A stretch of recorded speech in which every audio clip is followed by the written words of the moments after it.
The police radio crackled with panic as Officer Jenkins screamed for backup.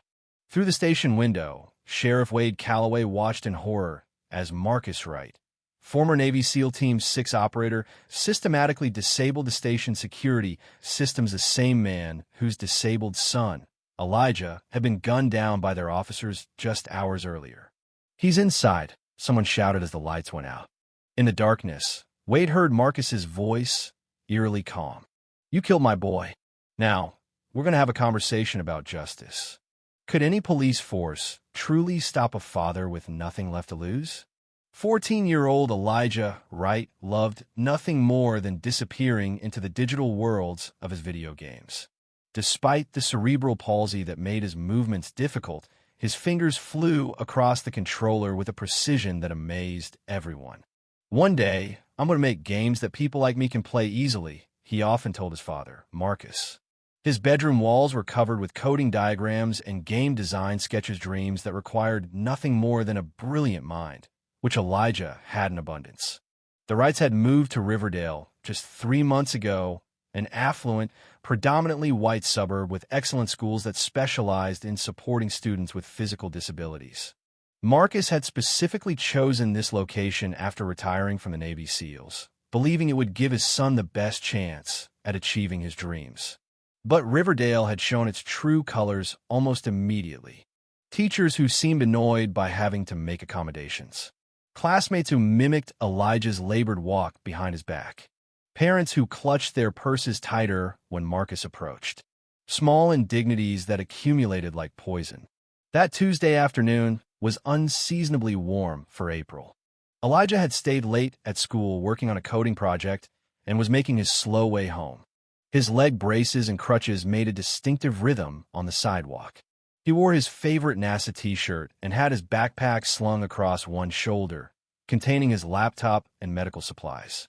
The police cruiser slowed beside him. Officer Blake Jenkins, a 12-year veteran with numerous excessive force complaints that had mysteriously disappeared from his record, and Officer Ryan Tanner, just 8 months out of the academy, watched Elijah through their windows. Dispatch said the suspect is armed, approximately 6 feet tall, wearing a dark hoodie. Jenkins said, squinting at Elijah. "That kid's not 6 feet. And he's wearing a t-shirt," Tanner replied, uncertainty in his voice. Jenkins snorted. "Close enough. They all fit the description one way or another. Let's check him out." The cruiser's lights flashed. Elijah stopped, balancing carefully on his crutches as the officers approached, weapons already drawn. Confusion and fear crossed his young face. "Hands where I can see them now," Jenkins shouted. "I can't. I need my crutches to stand," Elijah explained, his voice trembling. "I said hands up," Jenkins demanded, advancing aggressively. "My medical alert necklace," Elijah said, one hand slowly moving toward the silver pendant that contained his medical information. "It explains my condition." "He's reaching," Jenkins yelled, and both officers fired. Multiple shots struck Elijah. He collapsed onto the sun-baked sidewalk, crutches clattering beside him, blood pooling beneath his slim body. From her porch across the street, Rebecca Sandyval had been watering her plants when the cruiser stopped. Now she stood frozen, phone in hand, recording as the officers approached Elijah's motionless form. Instead of providing medical aid, they roughly flipped him over and handcuffed his limp wrists. "He's just a kid," she whispered, her voice captured on the recording. "He couldn't even stand without those crutches." Officer Jenkins turned toward his cruiser.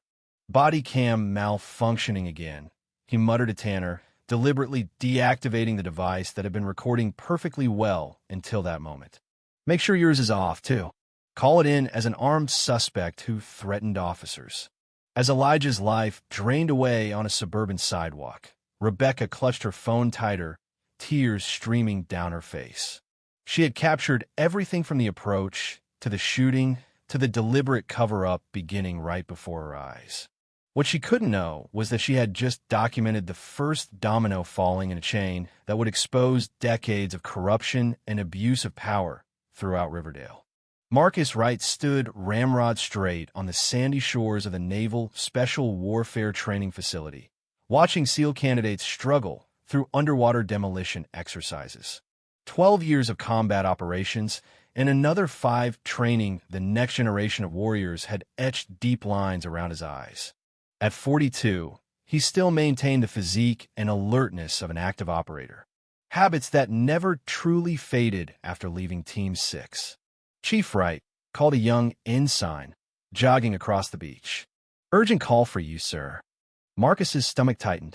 Urgent calls during training exercises were never good news. He took the phone, listening silently as the Riverdale Memorial Hospital administrator explained in clinical terms that his son had been involved in a police incident and was in critical condition. "I'm on my way," he said simply, handing back the phone. Within minutes, he had briefed his second-in-command, changed out his wetsuit, and was getting his motorcycle toward the highway, breaking every speed limit between Virginia Beach and Riverdale. He made the 4-hour drive in just under 3. The entire journey, Marcus maintained the steel trap control that had kept him alive through 3 war zones and countless classified operations. But beneath that calm exterior, his mind calculated possibilities, prepared contingencies just as he'd been trained to do before entering hostile territory. The emergency room was chaos when he arrived, but Marcus moved through it with purpose. "My son, Elijah Wright," he told the intake nurse. "Gunshot victim brought in approximately 4 hours ago." The nurse's face changed, a flash of something, pity, fear, crossing her features before she schooled her expression. "Sir, if you could wait here, I'll get the doctor." Marcus noted everything as he waited the security guard who suddenly appeared near the entrance to the treatment area, the 2 uniformed police officers who watched him from the hallway, the whispered conversations among staff who glanced his way. When the trauma surgeon finally approached, his scrubs were clean and pressed too clean for someone who had been trying to save a gunshot victim. Marcus knew the truth before the doctor spoke. "Mr. Wright, I'm very sorry. We did everything possible, but your son's injuries were catastrophic." He was pronounced dead 30 minutes after arrival. The world did not tilt. Marcus did not scream or collapse. Years of battlefield discipline held him together, even as everything inside him shattered. "I want to see him," he said. "Sir, given the circumstances." "My son," Marcus said, each word precise and unyielding. "I will see him. Now." They led him to a small room in the basement, where Elijah lay covered to the shoulders with a sheet. His NASA shirt had been cut away, replaced with the stark evidence of futile medical intervention and fatal wounds. Marcus touched his son's cooling forehead, noted the peaceful expression that belied the violence of his death, and silently promised justice. Outside the room, the conversation between Sheriff Wade Calloway and his officers carried clearly to Marcus's trained ears. The body cams malfunctioned. Both of them. "Convenient timing," Calloway was saying. "That woman's phone footage is our only problem. Get a warrant for it. Cite national security if you have to, then lose it in evidence." "What about the father?" asked a voice Marcus recognized as Officer Jenkins. "Former military. Some special forces bullshit. Probably unstable. If he makes trouble, we've got procedures for that." The kid was non-compliant. Appeared threatening. "Stick to the script." Marcus remained motionless, absorbing every word while maintaining the appearance of a grieving father, saying goodbye. When Detective Andre Patterson entered the room, Marcus recognized a friendly face from his past. They'd served together briefly before Andre left the Navy for law enforcement. "Marcus," Andre said quietly, genuine sorrow in his eyes. "I'm so damn sorry about Elijah. This wasn't right." "Tell me," Marcus said simply. Andre glanced at the door, then moved closer. "Off the Record, this department has been covering up racist incidents for years. Calloway runs it like his personal kingdom. His brother owns the private prison in the next county, and there's a direct pipeline of black and brown people from Riverdale streets to those cells. What happened to Elijah? They're already spinning it, altering reports. I've been documenting everything, but I'm one voice against a corrupt machine." Marcus nodded once, processing. "The woman who recorded it, Rebecca Sandyval. They're getting a warrant now, but she was smart enough to live stream it. It's already being shared, though the department is working to discredit it. A plan was already forming in Marcus's mind. Contingencies and tactical approaches sorting themselves with military precision. I need everything you have, he told Andre. Every name, every incident, every connection. What would you do if faced with a system designed to protect those who took your child's life? How far would you go for justice when the law itself becomes the weapon used against you?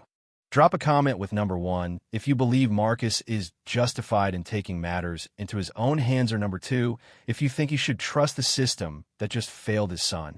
Hit that like button if you're ready to see a father use his very particular set of skills to expose corruption, and subscribe to follow this story of justice in a rigged game.